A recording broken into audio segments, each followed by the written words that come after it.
아이고, 여러분 안녕하세요. 오랜만입니다. 여러분 이런 얘기 자주 들어보셨죠? 회사의 눈부신 성과와 발전을 이끌어냈다면 그에 걸맞는 고액 연봉은 어쩌면 당연한 일들이라고 생각하시겠죠? 저 역시 크게 다르지 않아요. 근데 한 회사가 수천억 원의 적자에 빠져 있는데 근데 그 회사의 대표는 문제없이 억대 연봉을 챙겨가고 있다면 여러분은 과연 이 상황을 납득하실 수 있으시겠어요? 바로 마켓컬리입니다. 지금은 컬리죠. 한 해에 무려 1,400억 원이 넘는 적자를 기록한 회사. 그런데 이 회사의 대표는 당당하게 7억 원이 넘는 연봉을 수령한 그 회사입니다. 과연 이게 단순히 CEO에 대한 보상으로 볼 수 있을지, 도덕적 해이일지, 그리고 우리는 무엇을 말해야 하는지 함께 진실을 찾아가 보도록 할게요. 숫자는 거짓말을 하지 않으니까 숫자를 기준으로 한번 들여다볼게요. 먼저 김슬아 대표의 보수에 대한 팩트입니다. 지난해, 그러니까 2023년 한 해, 지난해는 아니죠. 2년 전이죠. 한 해 동안 김슬아 대표의 보수는 급여가 5억이고 상여 2억 원, 기타 근로소득 300만 원 이렇게 해서 총 7억 2,300만 원의 보수를 수령한 게 이제 공식적으로 드러나 있죠. 그럼 같은 기간 마켓컬리의 실적은 어땠을까요?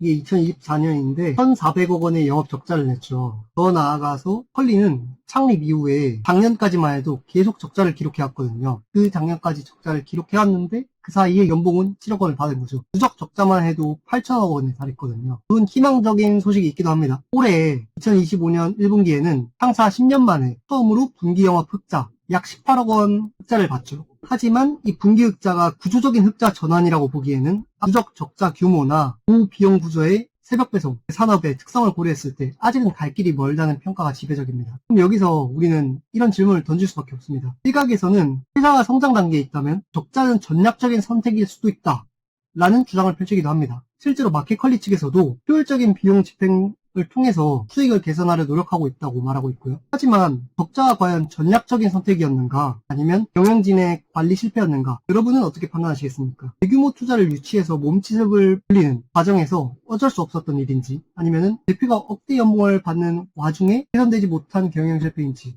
말이죠. 아니면 둘 다일 수도 있고요. 자, 여러분 앞서 우리는 마켓컬리의 적자 상황과 김슬아 대표의 연봉이라는 두 가지 분명한 팩트를 확인했습니다. 이것까지는 팩트인 거죠. 적자 상황에도 억대 연봉을 받아가고 있는 거. 이제 이 팩트들을 바탕으로 우리가 왜 이 상황에 주목하고 비판적인 시각을 가져야 하는지 핵심 포인트를 짚어볼게요. 비판적인 시각을 가져야 된다는 거지 비난을 하자 이 말은 아닌 거예요. 아직은. 첫 번째로 도덕성 문제예요. 그 두 번째가 경영 전략 문제랑 책임론 이거거든요. 일단 첫 번째부터 살펴볼게요. 도덕성 문제. 여러분 한번 상식적으로 생각해 볼게요. 회사가 매년 수천억 원의 막대한 손실을 기록하고 있다면은 가장 먼저 고통을 부담해야 하는 것이 누굴까요? 아마도 현장에서 밤낮으로 고군분투하고 성과 압박에 시달리는 직원들일 거예요. 아니면은 회사의 미래를 믿고 거액을 투자한 투자자가 있다면 그 투자자가 막대한 손실을 감내하고 있겠죠. 그런데 이런 어려운 상황 속에서도 회사의 수장인 대표이사만 억대 연봉을 챙겨간다면은 이게 과연 정당한 보상이라고 볼 수 있을까요? 책임 있는 기업의 리더십이라면 회사의 위기 상황에서는 자신부터 솔선수범을 하고 고통을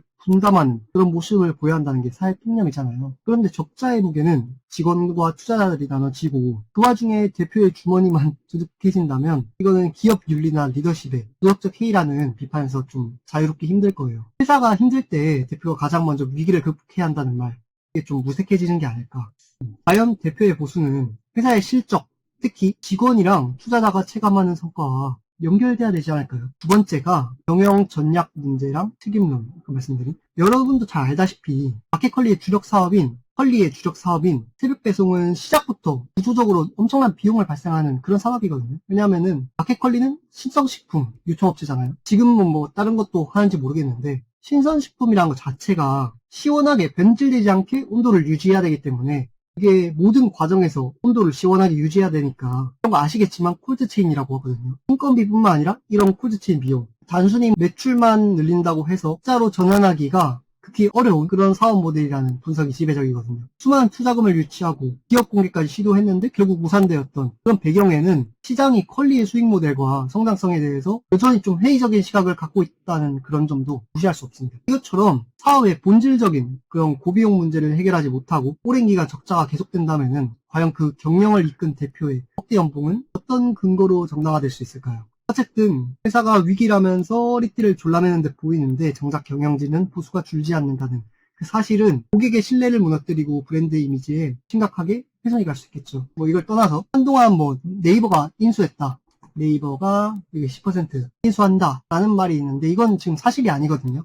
공식적으로 네이버는 인수 계획이 없다라고 밝혔어요. 인수가 아니라 여기 보면 파트너십으로 지금 9월에 밝혔어요. 인수에 이어온 거는 4월이고, 그리고 제휴의 핵심은 각자의 강점을 결합하는 데 있거든요. 네이버는 이제 방대한 플랫폼 트래픽이 엄청 많잖아요. 그거랑 멤버십 기반을 가지고 있고, 컬리는 풀필먼트, 그거랑 새벽 배송 같은 좀 독자적인 물류 역량을 보유하고 있잖아요. 이 두 회사가 손을 맞잡으면서 고객은 더 편리한 구매 접근성과 배송 혜택을 누릴 수 있고, 컬리는 좀 마케팅 효율을 높이고 전환율을 개선할 수 있는 그런 기회를 얻게 되잖아요. 이게 컬리한테 항상 발목을 잡아온 고비용 구조를 어느 정도 완화를 시킬 수 있는 레버리지로 작용할 수도 있거든요. 정리해보면은 이래요. 컬리는 여전히 부적격자 무게를 안고 있고, 김슬아 대표는 그 보수가 사회적으로 논란을 피하기 어려운 수준이거든요. 그래도 네이버와의 제휴로 새로운 기회가 있을 수 있어요. 그러니까 아까 제가 보면 그 구조적 개선을 해야 된다 했잖아요. 어떻게 보면 구조적으로 개선하려고 하는 노력인 거죠. 이것도 어떻게 보면.